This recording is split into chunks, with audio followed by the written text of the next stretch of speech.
CM missing దేశ రాజకీయాలలో పెను ప్రకంపనలు రేపిన హెడ్లైన్ ఇదే.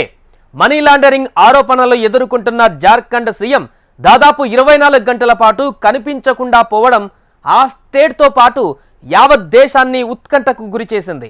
హేమంత్ ఏమైపోయారు, ఎక్కడున్నారు, అసలు ఏం జరుగుతుందన్న ప్రశ్నలతో దేశం అటెన్షన్ అంతా జార్ఖండ్ వైపే నిలిచింది.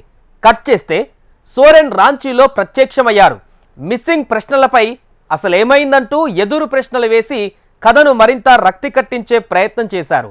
ఇంతకు జార్ఖండ్ పాలిటిక్స్లో అసలేం జరుగుతోంది, కనిపించకుండా పోయిన సమయంలో సోరెన్ ఎక్కడున్నారు, హేమంత్ సోరెన్ సతీమణికి ముఖ్యమంత్రి పగ్గాలు అందించబోతున్నారన్న వార్తలలో నిజమెంత? Let's watch. Jharkhand CM missing మిస్టరీలో అసలేం జరిగింది, కనిపించకుండా పోయిన సమయంలో ఎక్కడున్నారు, జార్ఖండ్ రాష్ట్రంలో ముఖ్యమంత్రి మార్పు ఖాయమేనా? సార్వత్రిక ఎన్నికలు దగ్గర పడుతున్న కొద్దీ దేశ రాజకీయం ఊహకందడం లేదు. బీహార్ కేరఫ్ గా నితీష్ కూటమి దూకుళ్లు దేశం మొత్తాన్ని ఆశ్చర్యపరిచాయి. ఆల్మోస్ట్ 15 రోజులు నడిచిన high drama Indian political screen మామూలుగా షేక్ చేయలేదు.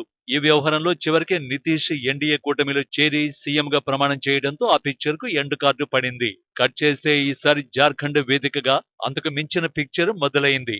ఆ రాష్ట్ర సీఎంను విచారించేందుకు ఈడీ ఎంట్రీ ఇవ్వడం, 24 గంటల పాటు హేమంత్ జాడ తెలియకపోవడం, ఆ తర్వాత హఠాత్తుగా రాంచీలో ప్రత్యక్షం కావడం వంటి క్షణక్షణం ఉత్కంఠ రేపే ట్విస్టులతో బీహార్ రాజకీయ హైడ్రామాను సైతం తలదన్నేలా సాగింది రాజకీయం. ఈ మొత్తం వ్యవహారంలో అస్సలు సిస్సలు ట్విస్ట్ మాత్రం హేమంత్ సోరెన్ భార్యకు ముఖ్యమంత్రి పగ్గాలు ఇవ్వబోతున్నారని చర్చే.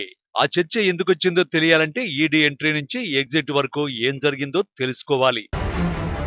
భూ కుంభకోణం మనీ లాండరింగ్ కేసులో సీఎం హేమంత్ సోరెన్ కు ఈడీ ఈ నెల 27న సమన్లు జారీ చేసింది. అది కూడా 7వ సారి. జనవరి 29 నుంచి 31 తేదీల్లో ఏ రోజున విచారణకు అందుబాటులో ఉంటారో చెప్పాలని ఈడీ కోరింది.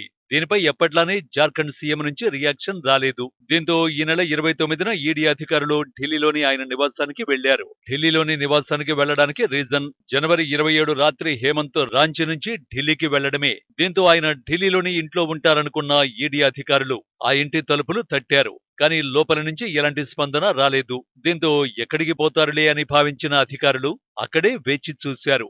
గంటలు గడిచిపోయాయి తప్ప అటు నుంచి ఎలాంటి రియాక్షన్ రాలేదు. చివరికి 13 గంటల సుదీర్ఘ ఎదురుచూపుల తర్వాత ఈడీ యాక్షన్ మార్చింది. లోపలికి వెళ్లి సోదాలు నిర్వహించింది. హర్యానా రిజిస్ట్రేషన్ నంబర్ ఉన్న ఓ BMW కారు సహా మరో కారు, 36 లక్షల నగదు స్వాధీనం చేసుకుంది. BMW కారు బినామీ పేరు మీద ఉందని తెలిపింది. నేరానికి సంబంధించి కొన్ని డాక్యుమెంట్లను సైతం ఈడీ స్వాధీనం చేసుకున్నట్టు వివరించింది. అప్పటికి కూడా హేమంత్ మిస్సింగ్ మిస్టరీ వీడలేదు. అసలు సిసల డ్రామా మొదలైంది ఆ తర్వాతే. ఎప్పుడైతే హేమంత్ కనిపించకుండా పోయారన్న వార్త బయటకొచ్చిందో జార్ఖండ్ రాజకీయంలో ఊహించని ఊహకందని ట్విస్టులు మొదలయ్యాయి. జార్ఖండ్ ముక్తి మోర్చా జేఎంఎం నేతృత్వంలోని సంకీర్ణ కూటమి ఎమ్మెల్యేలు ఒక్కొక్కరుగా రాంచీ చేరుకోవడం మొదలుపెట్టారు. రావడమైతే వస్తున్నారు, కానీ సోరెన్ లేకుండా ఎందుకు సమావేశమవుతున్నారు, ఆ భేటీని ఎవరు లీడ్ చేస్తారు, ఎలాంటి నిర్ణయాలు తీసుకుంటారు వంటి ప్రశ్నలు జార్ఖండ్ ప్రజలతో పాటు యావత్ దేశాన్ని తొలిచేశాయి. ఈ గ్యాప్ లో జార్ఖండ్ సీఎం భార్య కల్పనా సోరెన్ రంగంలోకి దిగారు. ఇదే సమయంలో కమలనాథులు కూడా సీఎం మిస్సింగ్ అంశాన్ని టార్గెట్ చేస్తూ విమర్శలకు దిగారు. అవినీతికి పాల్పడ్డారు కాబట్టి ఈడీకి భయపడి సోరెన్ పారిపోయారంటూ ఎదురుదాడి మొదలు పెట్టారు.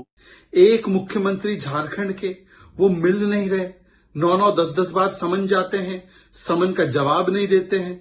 दूसरे मुख्यमंत्री दिल्ली के केजरीवाल जी, उनको भी कई समन जाते हैं तो वो समन पर ही सवाल खड़े कर देते हैं, एजेंसी पर सवाल खड़े कर देते हैं। तीसरी टीएमसी शाहजहां जैसे उनके नेता है कि ईडी जाती है जांच करने, एजेंसी जाती है जांच करने तो एजेंसी पर हमला करवा देते हैं।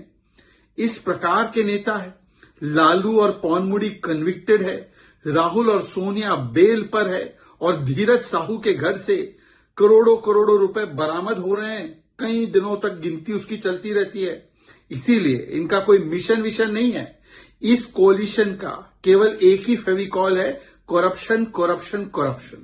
హేమంత్ను మాత్రమే కాదు, విపక్ష కూటమిలోని పార్టీలు లీడర్లందరి హిస్టరీ అవినీతి అంటూ ఎదురుదాడికి దిగింది బీజేపీ. అయితే ఈ విమర్శలను జేఎంఎం నేతృత్వంలోని సంకీర్ణ కూటమి నేతలు అంతే ధీటుగా తిప్పికొట్టే ప్రయత్నం చేశారు. తమ ముఖ్యమంత్రి ఎక్కడికి పారిపోలేదని, అనవసర ప్రచారం ఆపాలంటూ విరుచుకుపడ్డారు. ప్రకటనలైతే చేశారు, కానీ సోరెన్ ఎక్కడున్నారనే ప్రశ్నలకు మాత్రం ఎలాంటి సమాధానం ఇవ్వలేకపోయారు. ఇదే సమయంలో ఆ రాష్ట్ర గవర్నర్ సిపి రాధాకృష్ణన్ సైతం తాను కూడా సీఎం సోరెన్ నుంచి స్పందన కోసం ఎదురు చూస్తున్నట్లు చెప్పడంతో CM missing mystery hash tag social మీడియాలో ట్రెండ్ అయ్యే పరిస్థితికి వెళ్ళింది. దీంతో ఇంకా ఆలస్యమైతే ఎలాంటి పరిణామాలు ఎదురవుతాయన్న ఆందోళన అధికార పార్టీలో మొదలైంది. కట్ చేస్తే హేమంత్ సోరెన్ రాంచీలో ప్రత్యక్షమయ్యారు. నవ్వుతూ అందరినీ పలకరిస్తూ కనిపించిన సోరెన్ అసలేం జరగలేదన్నట్టే వ్యవహరించారు. తన మిస్సింగ్ మిస్టరీపై మీడియా అడిగిన ప్రశ్నలకు కూడా ఏం జరిగింది అని ఎదురు ప్రశ్నించి కథను మరింత రక్తికట్టించే ప్రయత్నం చేశారు. ఈ మొత్తం వ్యవహారంలో అనుమానాలన్నింటికీ ముగింపు పలికేలా ఈడీకి ఓ మెసేజ్ పంపించారు సోరెన్. 31న మధ్యాహ్నం రాంచీలోని తన నివాసానికి రావాలని, 1 గంటకు తాను విచారణకు అందుబాటులో ఉంటాను అనేది ఆ సందేశం సారాంశం. ఇక అధికార ఎమ్మెల్యేల కీలక భేటీ తర్వాత తమ నేతను టార్గెట్ చేసిన బీజేపీపై జేఎంఎం ఓ రేంజ్ లో విరుచుకుపడింది.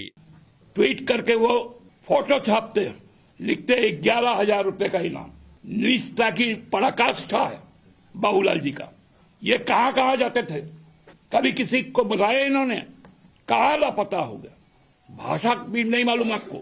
मैं तो अपनी पार्टी की ओर से 11 लाख तक खर्चा करूंगा।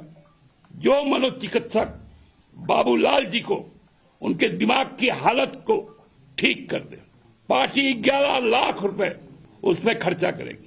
ఈ విమర్శల్ని కాస్త పక్కన పెడితే ఈడీ యాక్షన్, సీఎం మిస్సింగ్ ప్రచారం జరిగిన వేళ ఎమ్మెల్యేల సమావేశం ఎందుకు జరిగిందన్నదే అసలు ప్రశ్న. ఆ ప్రశ్నకు సమాధానం చాలా కాలంగా దేశ రాజకీయాల్లో వినిపిస్తున్నదే. భూ కుంభకోణం కేసులో ఈడీ కనుక హేమంత్ సోరెన్ ను అరెస్ట్ చేస్తే అతడి స్థానంలో ఎవరికి ముఖ్యమంత్రి పగ్గాలు ఇవ్వాలనే ప్రశ్నే చానాళ్లుగా వినిపిస్తోంది. దీనికి సమాధానంగా సోరెన్ భార్య కల్పన పేరు వినిపిస్తోంది. ఇప్పుడు ఈడీతో వ్యవహారం సీరియస్ కావడంతో హేమంత్ అరెస్ట్ తథ్యమని జేఎంఎంతో పాటు మిత్రులు కూడా డిసైడ్ అయినట్టు కనిపిస్తోంది. ఒకవేళ ఈడీ ముందు హాజరైన తర్వాత హేమంత్ అరెస్ట్ జరిగితే కల్పన సోరెన్ కు సీఎం పగ్గాలు ఇవ్వడానికి అడ్డంకుల్ని తొలగించడం కోసమే ఈ భేటీ కావచ్చనేది రాజకీయ విశ్లేషకుల మాట. అయితే సమావేశం అనంతరం జేఎంఎం నేతలు బీజేపీని విమర్శించారే తప్ప ఈ విషయంలో క్లారిటీ ఇవ్వలేదు. ఎవరు కూడా.